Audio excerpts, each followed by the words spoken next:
j'ai décidé de vous parler de moi. Mais en fait, à travers moi, c'est de vous que je vais parler. Alors d'abord parce qu'on se ressemble, mais aussi parce que j'ai fait une découverte il y a 6 ans qui a complètement marqué un tournant dans mon parcours. On a tous des rêves, des projets, des envies, et on a parfois du mal à les concrétiser. Alors d'abord, parce que nos moyens ne sont pas extensibles, mais aussi parce qu'on fait face à des contraintes qui sont souvent très fortes. Or, ces contraintes, c'est ce qui nous pousse à être créatifs, c'est ce qui nous pousse à innover. En RH, dans notre fonction, on parle tout le temps d'innovation, on ne parle jamais de créativité. Et pour moi, il y a eu un avant et un après, quand j'ai découvert qu'on était tous créatifs.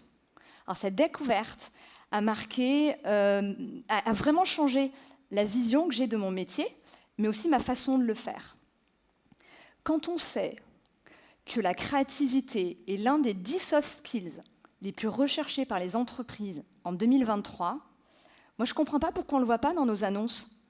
Toutes les entreprises cherchent des DRH innovants, aucune ne cherche des DRH créatifs. Alors que la créativité dans la fonction RH, c'est la base. En fait, c'est ce qui nous permet de faire le dernier kilomètre, c'est ce qui nous permet de faire la différence.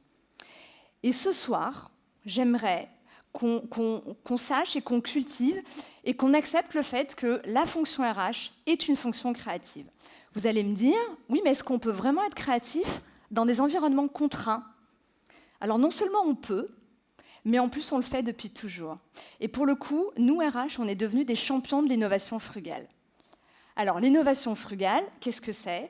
C'est le fait d'innover de façon simple et efficace en utilisant un minimum de moyens et de ressources. 2 principes fondateurs, et non pas 3. Le premier, c'est de capitaliser sur l'existant, et donc d'utiliser ce que l'on a sur la main, sous la main. Et c'est aussi le fait de changer de regard et d'accepter de faire les choses un peu différemment. Je voudrais vous partager un exemple, il y en a des milliers, mais celui-là, il m'a marqué. On est en 2010, je suis DRH, contexte post-fusion, j'ai des managers qui ne se connaissent pas et qui doivent travailler ensemble. J'ai 0 budget pour créer ce collectif et je n'ai pas le temps d'organiser quelque chose. Alors on a une idée, on sait qu'elle est borderline, mais on va aller au bout parce qu'on n'en a pas d'autres. On décide de faire venir les équipes, on fait des groupes, on leur met une enveloppe avec 20 € chacun, et en fait, ils ont 2 heures pour faire fructifier ces 20 €. Alors déjà, on est surpris qu'ils acceptent de jouer le jeu, parce que ce n'était pas gagné, mais surtout quand ils reviennent, ils sont hyper excités. Ils nous racontent ce qu'ils ont fait, comment ils l'ont fait, comment ils ont eu l'idée, et en fait, rien que la phase de débrief avait déjà créé un collectif. Ils avaient passé 2 heures ensemble à faire quelque chose d'improbable, dans un contexte improbable, avec un challenge improbable.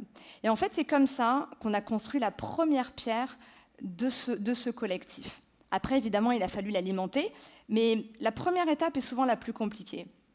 Alors, pour la petite histoire, parce que c'est drôle, quand ils nous ont débriefés, on a halluciné de voir ce qu'ils avaient fait. Certains avaient lavé des carreaux, d'autres avaient acheté des fleurs et les avaient revendues aux passants, d'autres étaient allés dans un cercle de jeu. En même temps, ils avaient carte blanche et ils se sont retrouvés comme des gosses et ils se sont régalés et ils nous ont régalés. Alors, je vous raconte ça parce que c'est la preuve qu'on peut faire beaucoup avec pas grand-chose. C'était il y a 13 ans et c'était de l'innovation frugale, on ne savait pas ce que c'était. On a fait avec les moyens disponibles et on a essayé de faire les choses différemment. On a fait tout simplement, on a utilisé notre créativité pour contourner les contraintes. Et c'est ce que vous faites tous les jours dans votre quotidien. Et la créativité, en RH, c'est devenu une habitude, c'est une façon de faire, c'est une façon d'être. Et je vais vous faire une confidence, j'ai mis très très longtemps avant d'assumer le fait que j'étais créative. J'avais ce petit syndrome de l'imposteur qui me disait c'est pour les autres. Et quand j'ai découvert qu'on était créatif, je me suis dit mais pourquoi pas moi? Pourquoi pas vous? Et du coup, je me suis même permise de l'inscrire dans mon profil LinkedIn. Et ça fait souvent réagir. Donc ce soir, je voudrais que collectivement, on assume notre créativité et qu'on se dise que c'est notre créativité qui fait qu'on offre la meilleure expérience collaborateur à nos équipes. Et je voudrais que vous repartiez de là en vous disant, en fait, on ne fait pas avec les moyens du bord. On est juste les champions de l'innovation frugale. Voilà, merci beaucoup. Merci Lobna, merci beaucoup.